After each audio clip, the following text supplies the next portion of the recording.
এদিকে খালেদা জিয়ার জন্য কেঁদে কেঁদে দোয়া চেয়েছেন সাবেক প্রধানমন্ত্রী শেখ হাসিনা। হঠাৎ করেই খালেদা জিয়ার কাছে ক্ষমা ও প্রার্থনা চাইলেন শেখ হাসিনা। ঘুরে যেতে পারে ক্ষমতার চাকা। হঠাৎ করেই খালেদা জিয়ার জন্য মায়া কান্না, রহস্য ফাঁস হলো সন্ধ্যার পরেই। হ্যাঁ দর্শক, যেটা মানুষ কল্পনা করেনি সেটাই হয়েছে। এবার বেগম জিয়ার জন্য সাবেক প্রধানমন্ত্রী শেখ হাসিনা কেঁদে কেঁদে, শুধু দোয়া না, কেঁদে কেঁদে দোয়া চেয়েছে এবং খালেদা জিয়ার কাছে তার কাজের জন্য ক্ষমা চেয়েছে। দর্শক, কি কি ভাবে তিনি ক্ষমা চেয়েছে, হঠাৎ করে এই অবাক করে দিয়ে এই দুই নেত্রীর একত্রিত হওয়া মানুষকে কি কোনো মেসেজ দিচ্ছে? চলুন দর্শক, এ বিষয়ে বিস্তারিত আলোচনা শুনে আসি, আশা করি সঙ্গেই থাকবেন। আসসালামু আলাইকুম। বিএনপি চেয়ারপারসন বেগম খালেদা জিয়ার শারীরিক অবস্থার অবনতির ঘটনায় গভীর উদ্বেগ প্রকাশ করেছেন এমন একজন ব্যক্তি তার জন্য দোয়া করছেন, যেটি অনেকের কাছে মনে হতে পারে নাটক, মনে হতে পারে হাস্যকর, মনে হতে পারে আবার অনেকের কাছে বিষয়টি ভালোও লাগতে পারে। দুদিকই আছে এবং সেই ব্যক্তিটি হচ্ছেন সাবেক প্রধানমন্ত্রী আওয়ামী লীগ সভানেত্রী শেখ হাসিনা। আবার অনেকে তার এই যে শুভ কামনা খালেদা জিয়ার প্রতি আমরা সত্যি সত্যি ধরে নিতে চাই তিনি আন্তরিকতার সঙ্গে তার জন্য প্রার্থনা করছেন। এবং যদি তাই হয়ে থাকে, অনেকে আবার এমনটিও বোঝার চেষ্টা করতে পারেন যে সত্যি সত্যি বাংলাদেশের আগামী রাজনীতি সুস্থ ধারার দিকে যাচ্ছে কিনা। শেখ হাসিনা তার খালেদা জিয়ার জন্য গভীর উদ্বিগ্ন এমন খবর দিয়েছে ভারতের অন্যতম বার্তা সংস্থা IANS। তারা ইমেইলে শেখ হাসিনার একটি ইন্টারভিউ করেছে, যেটিকে তারা এক্সক্লুসিভ হিসেবে উল্লেখ করেছে। এক্সক্লুসিভ ইন্টারভিউ এর শিরোনাম দেওয়া হয়েছে gravely concern for Khaleda Zia says Bangladesh ex-PM Sheikh Hasina, ব্র্যাকেটে লেখা IANS এক্সক্লুসিভ। এখন শেখ হাসিনার সম্পর্কে যেটি বলা হচ্ছে এখানে, যে তিনি তার দ্রুত সুস্থতা কামনা করেছেন, খালেদা জিয়ার বর্তমান সংকটাপন্ন শারীরিক অবস্থা এবং তিনি যেখানে চিকিৎসা নিচ্ছেন সেই হাসপাতালে নিরাপত্তা জোরদার করার বিষয়ে প্রশ্ন করা হলে শেখ হাসিনা বলেন, বেগম খালেদা জিয়া অসুস্থ হয়েছেন শুনে আমি অত্যন্ত উদ্বিগ্ন। আমি প্রার্থনা করি তিনি যাতে সুস্থ হয়ে উঠতে পারেন।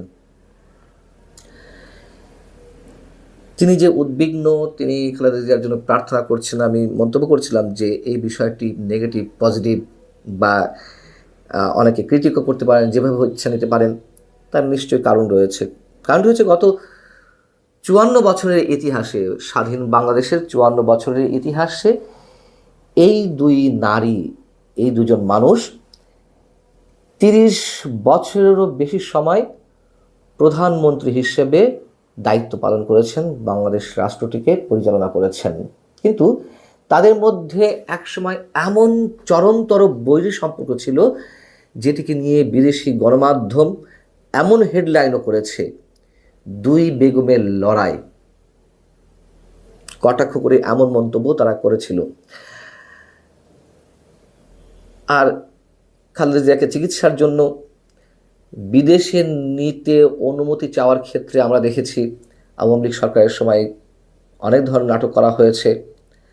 শেখ হাসিনা সরকার অনুমতি দেয়নি, বরং খালেদা জিয়ার হাসপাতালে যাওয়া নিয়ে তিনি প্রকাশ্যে সংবাদ সম্মেলনেও কটাক্ষ করেছেন। নিশ্চয় আপনাদের অনেকে মনে আছে যে তিনি মন্তব্য করেছিলেন, বয়স হয়েছে 80 ছুঁই ছুঁই, এত চিকিৎসার প্রয়োজন কেন? বাকিটুকু আর বললাম না। তো একজন রানিং প্রাইম মিনিস্টার আর একজন সাবেক প্রধানমন্ত্রী সম্পর্কে এই ধরনের মন্তব্য করেন কিভাবে, সেই সময় আমি নিজেও এর সমালোচনা করেছিলাম। আবার 75-এর পরে বাংলাদেশের ইতিহাসে যে পৈশাচিক বর্বরচিত নারকীয় ইতিহাস নির্মিত হলো এদেশে, আরজেস গ্রেনেড হামলা করে শেখ হাসিনাকে হত্যার ষড়যন্ত্র করা হয়েছিল এবং ষড়যন্ত্র বাস্তবায়ন করার চেষ্টা করা হয়েছিল, সেই ঘটনাকে কেন্দ্র করে খালেদা জিয়া যখন প্রধানমন্ত্রী, তখন তিনি সংসদে দাঁড়িয়ে কি মন্তব্য করেছিলেন সেটিও আমাদের মনে আছে। তিনি মন্তব্য করেছিলেন যে শেখ হাসিনা নিজে ভ্যানিটি ব্যাগে করে ওই বোমা নিয়ে সমাবেশ স্থলে গিয়েছেন, নিজের সমাবেশে নিজের লাইফকে রিস্কের মধ্যে রেখে বোমা হামলা করবেন। এই ধরনের মন্তব্য আমরা কোনো শিশু বা অন্য কারো কাছ থেকে আমরা আশা করতে পারি না খালেদা জিয়া এই ধরনের মন্তব্য করেছিলেন। এখন শেখ হাসিনা শুভকামনা জানিয়েছেন, এটিকে আমরা অবশ্যই সাধুবাদ জানাই। কিন্তু এর মধ্যে দিয়ে বাংলাদেশের রাজনীতিতে সুবাতাসের কোনো লক্ষণ খুঁজে দেখার আমরা চেষ্টা করব কিনা, সেটি মূলত আলোচনার বিষয় হওয়ার কথা। সারা দেশের মানুষ যখন খালেদা জিয়ার জন্য প্রার্থনা করছেন, তখন শেখ হাসিনার এই দোয়াটুকু নিশ্চয়ই আমাদেরকে অনেক বেশি আশান্বিত করে তোলে সুস্থ রাজনৈতিক ধারা পুনঃপ্রবর্তনের জন্য। যদিও বিএনপির দাবি খালেদা জিয়া যে গভীর সংকটাপন্ন অবস্থায় রয়েছেন, জীবন মৃত্যুর সন্ধিক্ষণে রয়েছেন, এর জন্য আওয়ামী লীগ দায়ী। তার কারণ বলছিলাম, এটা তো সত্য কথা, আওয়ামী লীগের সময় তার সুচিকিৎসার জন্য বিদেশে নিয়ে যাওয়ার অনুমতি মেলেনি। তবে যাই হোক, একটি মন্তব্য আমি করতে চাই, সেটি হচ্ছে এদেশের অস্তিত্ব রক্ষার জন্য দেশে বিদেশি অনেক ধরনের ষড়যন্ত্রের বিরুদ্ধে বা জঙ্গিবাদ সাম্প্রদায়িকতার বিরুদ্ধে আমার বিশ্বাস একসময় এই দুটি দলকে একসাথেই রাজপথে নামতে হবে। এটি আমার দৃঢ় বিশ্বাস, আমার একান্ত ব্যক্তিগত ধারণা। সেই সময়টি যত দূরেই হোক কিংবা কাছের হোক। যে -2 ফর্মুলা, -4 ফর্মুলার কথা নানানভাবে শোনা যাচ্ছে, সেগুলোর একটা চেষ্টা রয়েছে, এ কথাও বিশ্বাস করি।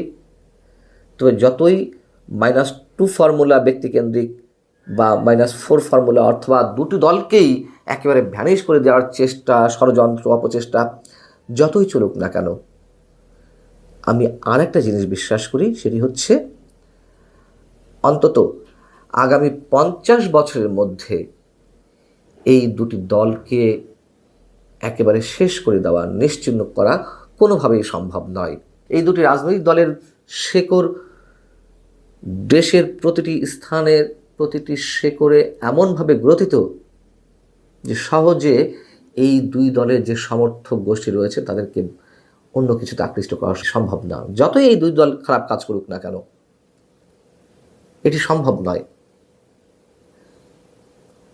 অতএব শেখ হাসিনা খালেদা জিয়ার জন্য তার ফিলিং যদি তিনি সত্যি সত্যি এভাবে প্রকাশ করে থাকেন, এটি আমাদের জন্য একটি সুখবর। আমরা এটিকে ইতিবাচক হিসেবেই দেখতে চাই। অন্য আরও অনেকে যেভাবেই দেখতে চান না কেন, দেখার চেষ্টা করুন না কেন,